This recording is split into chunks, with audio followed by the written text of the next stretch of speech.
All right, here we go. I'm ready. Oh, I didn't set up the audio. Let me make sure I got the audio working.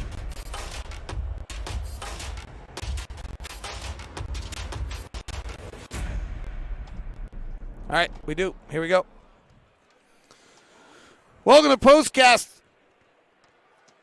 Welcome to POSTCAST on a night where the Utah Jazz hold off the Detroit Pistons and get gifts from everyone in the NBA. Wow, what a night. Jazz beat the Pistons. We'll talk about it. Plus, the Cavaliers just beat the Nuggets, and the Charlotte Hornets beat the Houston Rockets. That's a week that changes our playoff picture. It's all coming up on POSTCAST. POSTCAST is brought to you by the store at 6200 South and 20th East, where the young Bowler Jacks used to help out the nice old ladies and take groceries out to their car, and now high school students from Brighton and Olympus are still doing the same all these years later. Also located the new right at the gateway near the arena. Ron Boone, we just finished doing play-by-play of the Denver Nuggets losing to the Cleveland Cavaliers. The Jazz held on to win tonight, and the Charlotte Hornets started 20-0 against the Rockets and beat them. A week ago, there was no chance we had home court. We go on this road trip. We go 4-0, and a bunch of weird things just happened tonight. All of a sudden, the playoff picture feels very different with 5 massive basketball games coming up. It just goes to show, David, and I know people, you just never know in this league. I mean, that's why you just continue to play. You saw Dwayne Casey tonight. I mean, had his players playing very, very hard. Sure enough, they don't have anywhere to go, but just pride, if anything. But you just never know in this league. I mean, these are NBA teams, and you can be beaten on any given night. The Jazz pull one out tonight, and then the Houston Rockets and the Denver Nuggets did not. The Jazz tonight win it 111-105. They went up by 22. The Jazz moved to 69-0 over the last 3 seasons when they've led by 20 in any game. So I don't know why everybody's so worried about this game getting tied and getting close. Well, there's always that time. You mean we're due? We're due? Get to the point where you are due. But you got to be happy and pleased with the confidence I thought that Quinn, because when the Jazz started to lose the momentum, Quinn continued to come back out on the floor with the bench players, if you want to call them that, and just gave them a chance to turn things around. And fortunately, they got a couple of buckets and then just put the starters back in, and Jazz were able to pull it out. So the thing to me about this game is that the Jazz dominate throughout the whole way. Denver gets momentum. They play awfully hard. Dwayne Casey coach teams do. And it gets tied. And then the Jazz make, I think, 7 straight or 8 straight field goals, and Denver doesn't score for 5 minutes. Like, that's really the part of the game. That's the texture of the game. That's where the game changed. Pistons. What'd I say? Said Denver. Oh, I'm just trying. I'm still fired up that Denver lost. I called 2 games tonight.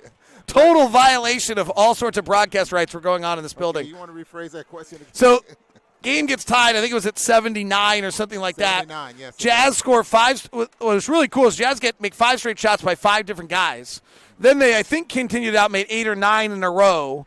Simultaneously, Detroit did not have a field goal for over 5 minutes. That brought the game back out in the Jazz control. But to me, that's like where it mattered, right? Like, okay, you're in control of the game. Oh, shoot, we screwed this up. It's 7. Bam, we just got him again. Yeah, the NBA, you just continue to grind things out.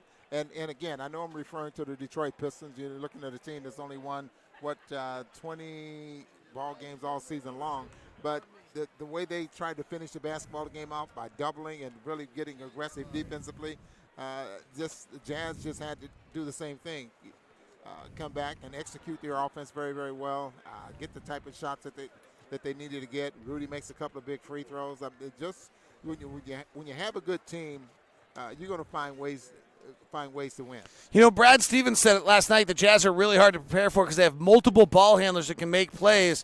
We saw one thing is that last night Clarkson and Conley make all the plays. Tonight we're back to Donovan and Boyan like we should be. The other one is when they started putting pressure on us, it worked for a while, but then the Jazz kind of figured out, wait a second, we got Ingles, we got Conley, we got Mitchell, we got multiple ball handlers to get through this. Well, a lot of times you do something like that. How long has it been since the Jazz have experienced something like that when a team has attacked them in half court, doubling as soon as you come over the mid-court line and forcing you to start your offense high out on the floor and protecting and overplaying the wing to where you can't distribute the basketball. You just have to make some quick adjustments, and once you do that, then you start to get the type of shots that you want or you need to get in order to secure a win. We had another amazing offensive night tonight. I think our offensive rating was about 122. This is the number one offensive team in the league since Jordan Clarkson. It's 33 games now. I think we're about 23-10 in those games. How, when you're watching this team offensively, does it look to you like an elite level, number one level offense? It doesn't, but it is because of the system and the players that they have in the system. And you start thinking about a question like that, David, then you start thinking about the Lakers on how they get it done with a star player like LeBron James and then the Houston Rockets with Westbrook. Jazz get it done just a little bit different. So it is an elite offense, but it doesn't have that player or those two players that dominate the basketball to the point where they're the ones making the plays. They're the ones making the offense good when for the most part, our system is making our offense good. If that makes sense. It does make sense. Jazz win it. They sweep the road trip. They've won 5 in a row. Bojan Bogdanovic leads the way 32, 11th time with 30 this year. He'd only done it 4 times in his entire career prior to tonight. Prior to this season with the Utah Jazz. So that was impressive. Donovan just clutches up at the free throw line, 7 of 8 down the stretch. Bojan 5 of 5. Jazz hit 8 of 14 shots in the fourth quarter.